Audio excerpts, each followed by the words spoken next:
Grabe ang ginawa ni Edo at Bianzi sa kanilang night swimming, ito ang pag-uusapan natin maya-maya lamang. Pakiusap patapusin ang video para malaman ang nilalaman nito at kung bago ka pa lang sa aking YouTube channel paki-subscribe para lagi kang updated sa video ng mga kalingap.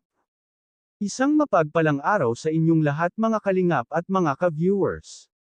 Ito na nga mga kalingap, night swimming ng mga K-boys. Edo sinama si Bianzi para naman daw makapag-relax dahil sa araw-araw na ginagawa nila para mag-scout ay syempre kailangan din nilang mag-relax.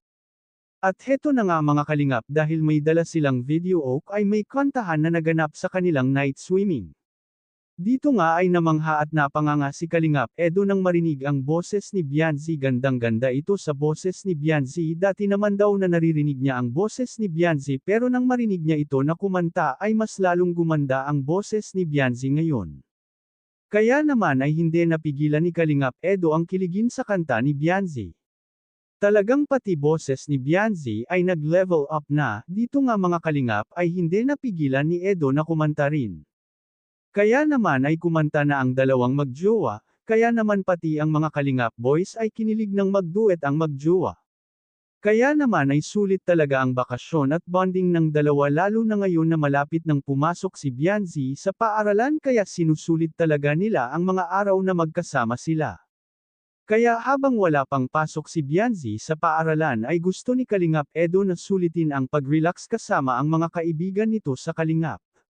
Gusto ni Kalingap Edo na maulit muli ang ganitong pangkakataon na makapag-relax habang wala pang pasok si Bianzi sa paaralan, ibig sabihin ay uulitin pa nila ang kanilang pag-night swimming kasama ang kanilang kaibigan. Syempre sa pagod ba naman nila sa araw-araw na pag-scout, syempre kailangan din nilang mag-relax kahit isang gabi lang.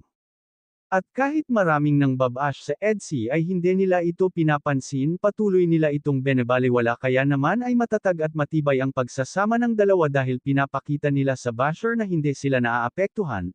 Nakakabilib nga itong si Bianzi dahil napakatibay nito pagdating sa basher, hindi ito umiiyak, hindi katulad ng ibang beneficiary noon ni Kalingap Rab na lagi nalang umiiyak dahil sa sinasabi ng mga basher. Hanggang dito na lang muna ang update ko mga ka-viewers. Huwag natin kalimutan suportahan ang ama ng Kalingap na si Val Santos Matubang at ang kanyang anak na si Kalingap Rab at ang munting channel kong ito. Maraming salamat po. God bless sa inyong lahat.